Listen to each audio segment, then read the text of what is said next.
চিংড়ি নিয়ে নিয়েছি, দেখো চিংড়িগুলো আমি বেছে কেটে কুটে একটু হালকা ভেজে নেব।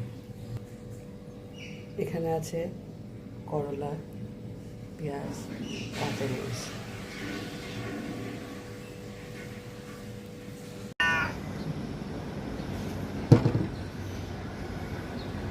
কি দুধ ভাত খাবা? আনতেছি।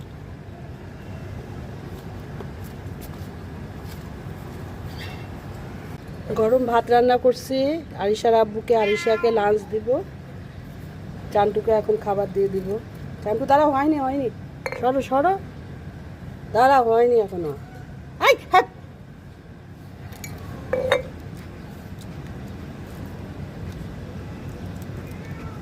না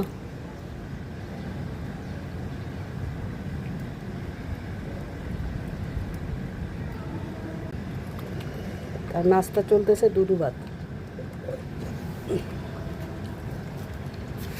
আর এইখানে মূলা শাক আনছে, তো মূলাগুলা বেশ ভালো ছিল, মোটা মোটা ছিল। দেখো আমি তেল ছাড়া মূলা ভাজি করবো। এটা কাঁচামরিচ, পেঁয়াজ, মূলা, হলুদ, লবণ বসে দিয়েছি। এখন এই যে ধনে পাতা নামানোর আগে দিব, আর একটু হবে করে নামিয়ে ফেলবো। ঈশামণির পছন্দের টিফিন রেডি। সকালে ভাত রান্না করেছিলাম চিকেন চালের, সেই ভাত সস দিয়ে আর কি ফ্রাই করেছি, ডিম দিয়ে একটু চিংড়ি দিয়েছি, ঘরে যা ছিল আর কি হাতের কাছে ছিল তাই দিয়েছি। আর চিকেন দিয়েছি।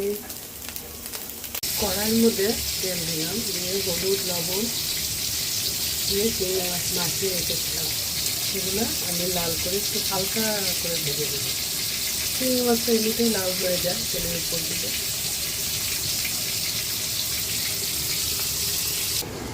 মেয়ের লাঞ্চ বক্স, হাজবেন্ডের লাঞ্চ বক্স রেডি।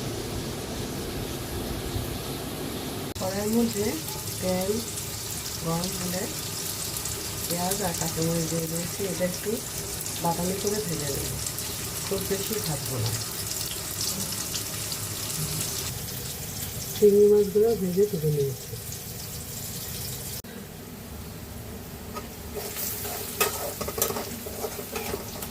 পেঁয়াজের মধ্যে লবণ দিছি, হলুদ দিছি, জিরার গুঁড়া, ধনিয়ার গুঁড়া, মরিচের গুঁড়া।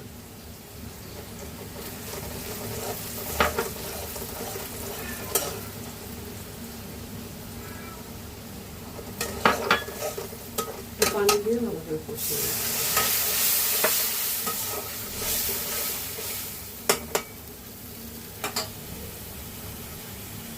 আলুগুলো দিয়ে দেবো, কারণ আলুগুলো সিদ্ধ হয়ে যাবে।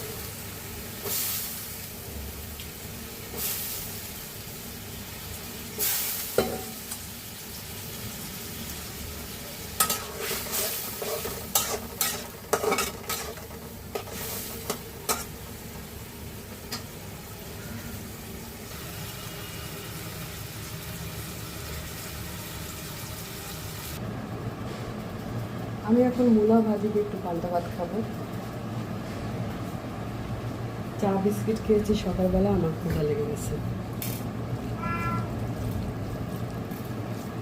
আমাদের এই চালের ভাত এত তাড়াতাড়ি নষ্ট হয়ে যায়।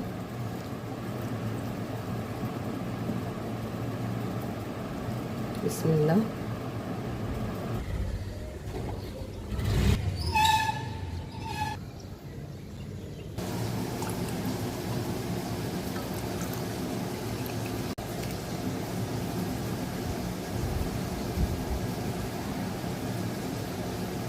হয়ে গেছে, এখন আমি করলাগুলো লবণ দিয়ে মেখে রেখেছি সেগুলো দিয়ে দেবো। দেখো একদম মাখামাখি সম্পর্ক হয়ে গেছে। এই মুহূর্তে একটু পানি দিলে ভালোই হবে।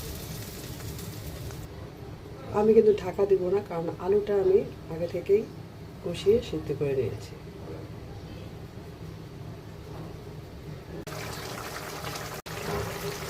চিংড়ি মাছ দিয়ে করলা দিয়ে